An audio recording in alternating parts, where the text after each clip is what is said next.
आज आप लोग के लिए बहुत ही बड़ी खुशखबरी है जो कि मैं आप लोग के साथ शेयर करने जा रहा हूं, जिसे सुनने के बाद आप खुशी से झूम उठिएगा। जिस चीज का आप लोग इतने बेसब्री से इंतजार कर रहे थे, जिस लाभ का आप लोग इतने बेसब्री से इंतजार कर रहे थे, अब वो सारे लाभ आप लोग को मिलने जा रहा है। चाहे तो वो मेरे न्यू शिक्षक हो, चाहे तो वो फिर सक्षमता पास होकर जो बेसिक शिक्षक बनने जा रहे वो शिक्षक हो, चाहे तो बीपीएससी बहाल शिक्षक हो, चाहे तो मेरे जितने बीपीएससी ट्री का जो एग्जाम दिए हैं जितने भी शिक्षक साथी हैं, अब सभी के लिए बहुत ही बड़ी अपडेट है, बहुत ही बड़ी खुशखबरी है जो कि मैं आप लोग के साथ शेयर करने जा रहा हूं। और जैसा कि आप लोगों को पता था कि आज बिहार विधान परिषद के जितने भी सदस्य हैं उनका आज बहुत ही बड़ा बैठक था, बहुत ही बड़ा मीटिंग था। और इस बैठक के बाद बहुत सारे मुद्दों पर बात किए गए, बहुत सारी चीजों पर निर्णय लिए गए। तो सारा निर्णय आज आप लोग के सामने मैं आज रखने वाला हूं। किन किन मुद्दों पर बात किए गए, जितने भी शिक्षक हैं एग्जाम आप लोग दिए हैं सक्षमता पास, उन लोगों को कहीं ना कहीं परेशानी था कि क्या सेवा निरंतरता का लाभ मिलेगा, राजकर्मी का जो दर्जा मिलने वाला है सिर्फ राजकर्मी का दर्जा ही मिलकर रह जाएगा क्या, क्या वेतन इंक्रीज होंगे, प्रमोशन मिलेंगे। उसके बाद भी सारे शिक्षकों का एक बहुत ही बड़ा मांग था जो कि था ऐच्छिक ट्रांसफर, ऐच्छिक स्थानांतरण को लेकर। तो क्या ऐच्छिक अब स्थानांतरण सारे शिक्षक को मिलेंगे? सारे डिसीजन लिए गए और सारे पे कहीं ना कहीं पॉजिटिव डिसीजन लिए गए, शिक्षकों के हक में लिए गए। और ये सारा जो डिसीजन है ये बहुत ही जल्द लागू भी कर दिए जाएंगे। आप लोगों को पता है कि जो बैठक हुआ है ये बिहार विधान परिषद के जितने भी सदस्य थे उनके अध्यक्षता में ये सारे बैठक किए गए। उनमें सारे बड़े बड़े नेता मंत्री अधिकारी लोग मौजूद थे, जैसे कि आपका शिक्षा मंत्री जो सुनील कुमार हैं वो खुद मौजूद थे।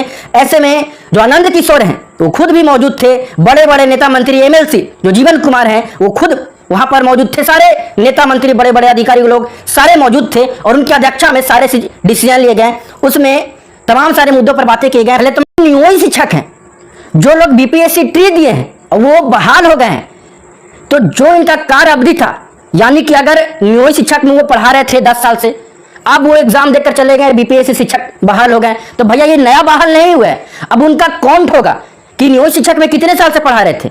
ठीक है, तो जो सेवा निरंतरता का जो बात है अब उनको भी मिलेगा, अब उनको भी लाभ मिलेगा। क्योंकि ये कहीं ना कहीं एक्सपीरियंस टीचर है, 8 साल 10 साल से पढ़ा रहे थे, तो उनको नया बहाल करके काउंट नहीं किए जाएंगे कि अब ये 4 महीना से पढ़ा रहे हैं। नहीं, उनका पीछे का भी जितना भी अवधि है वो भी लिए जाएंगे और उसके मुताबिक शायद उनका प्रमोशन मिलेंगे या फिर वेतन में बढ़ोतरी होगा। तो ये कहीं ना कहीं अच्छी खबर है सारे न्यू शिक्षक को लेकर कि न्यू शिक्षक जो लोग बीपीएससी शिक्षक बहाल हुए हैं अब उनको कहीं ना कहीं डबल फायदा मिलने वाला है।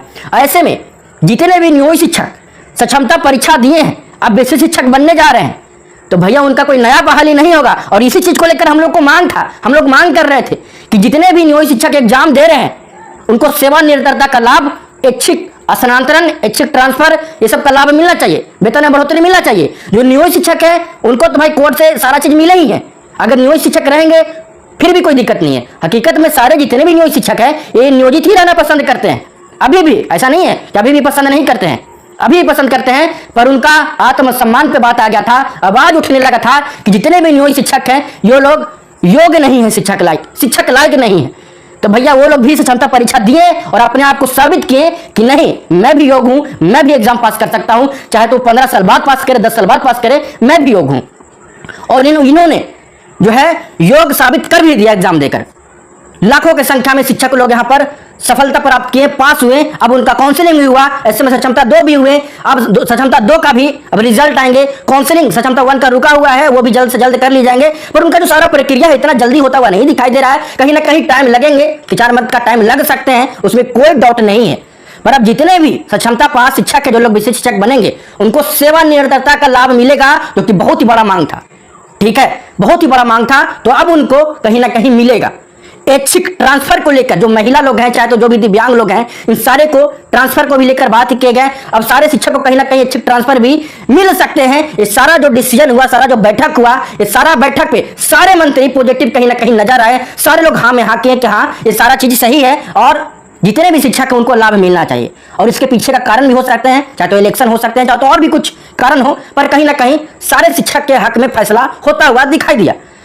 तब हो सकते हैं कि बड़ा डिसीजन लिया जा सकता है। और ऐसे में जितने भी जो यहाँ हेड थे, चाहे तो जो बड़े बड़े मंत्री थे, उनके तरफ से एक निर्णय लिया गया कि सारा जो प्रक्रिया है, जो भी डिसीजन हुए हैं 1 महीना के अंदर लागू कर दिए जाएंगे।